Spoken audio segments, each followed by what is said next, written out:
খাচ্ছি তো খালি পেটে খেলে একদম পুরো না বাড়া, আমি খালি পেটে আমি খালি পেটে আছি বাড়া, না, এই উল্টে দুটো যায় চা খালি। বিস্কুট খেয়েছি বাড়া সকালে। না রুটি খেয়েছি বলো না তোর না রুটি খেলে তো মানে কপ কপ করে মানে 6টা-7টা রুটি না খেলে না মানে না, আমার পরোটা খেলে মানে গপ গপ করে মানে। চারটে পরোটা এনেছিলাম ওর মধ্যে দেড়খানা খেলে হচ্ছে তোর ভাই আজকে বর্ধমানে এসেছি বন্ধুর বাড়িতে মদ খেতে। জমের দক্ষিণ দুয়ারে সেটা বল কেন বলবো মানে জমির দক্ষিণ দুয়ারে এসেছি। ভালো ভালো জায়গা একদম পুরো ভালো কেবিল জায়গা, পয়েন্ট ক্যানেলের ধার, নদীর ধার, কত সুন্দর জায়গা দেখো একদম সুন্দর হাওয়াটা জায়গা। মারছে না বলে তার লাগি লাগে।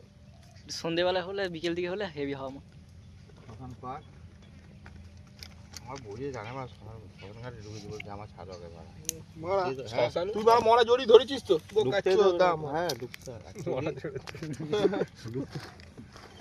ঢুকতে দাও না এটা বাস্তব জিনিস ঢুকতে হবে অনেক বলে এরকম